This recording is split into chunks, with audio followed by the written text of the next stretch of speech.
Hello and welcome. We're chatting with Nidhi Sinha, the editor of Outlook Money magazine, and she's going to tell us what y'all can look forward to in this latest issue of the magazine. And to begin with, this issue, the cover is about crypto winter, and there has been a huge difference in the value of cryptocurrencies. So, why is that? Can you tell us what is happening in the crypto market right now?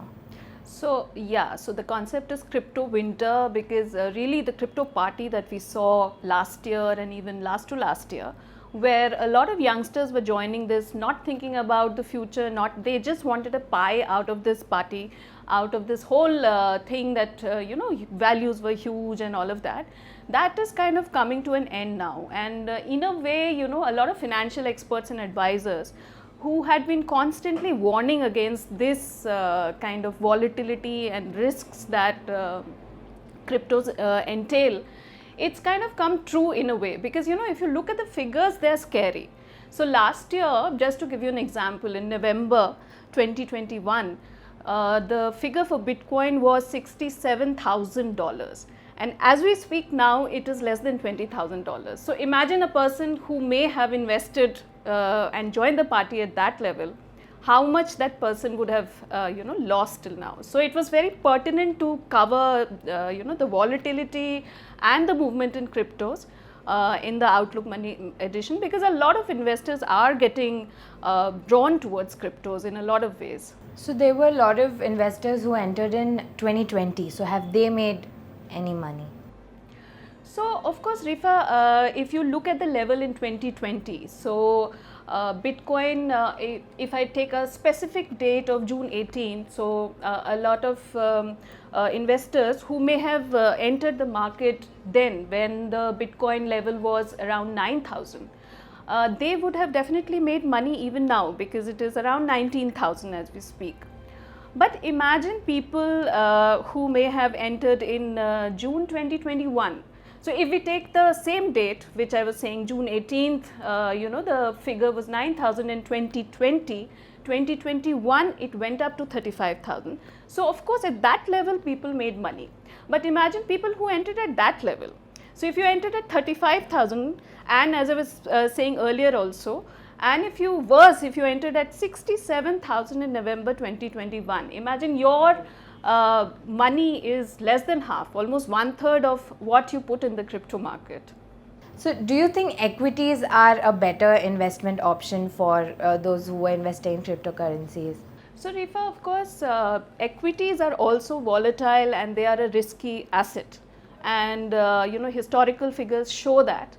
But when you compare them with cryptos, so again, if you look at the figures that we have seen in the magazine and you can look at it in greater detail, I'll just give you an example of 1 month data. If you look at the last 1 month in June, the amount of money that investors lost in Bitcoin was far higher than equities.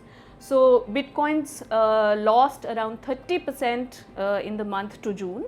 Whereas equities lost only 3%. So you look at the difference in the risk and volatility, and of course, people can say that equities are also falling because of and cryptos are facing the same headwinds that kind of equities are facing in terms of inflation or high interest rate, etc. But this difference that I just, the data that I just presented, it just shows another picture, another aspect to that whole debate. And plus the other thing that is of concern is that cryptos do not really have a lot of historical data which you can rely upon. So basically this issue, this cover story is exploring all these aspects about what you could look at, the risks that you really face, because at the end of the day you have to ask yourself that how much risk are you willing to take, and whether if you're saving for a financial goal, do you really want to put that financial goal, whether it's your kids' education or something else, or your higher studies, do you want to put it at stake by investing in something that is so risky? Right. Now, speaking of risks, what other risks should investors stay cautious of? So cryptos, of course, suffer this investment risk that we've been talking about.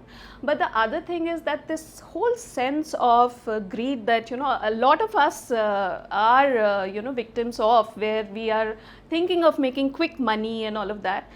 The worst part is that fraudsters are really misusing this emotion. So very usual tricks like your phishing and the MLM schemes and luring people as a friend through social media, through WhatsApp, Telegram groups, etc. All of that is happening. And one of our stories covers that, and we actually spoke to some police officers and cyber cell heads from across the country, and we found out to our shock that people have lost lakhs and lakhs rupees, and from Leh to down south, it's happening everywhere.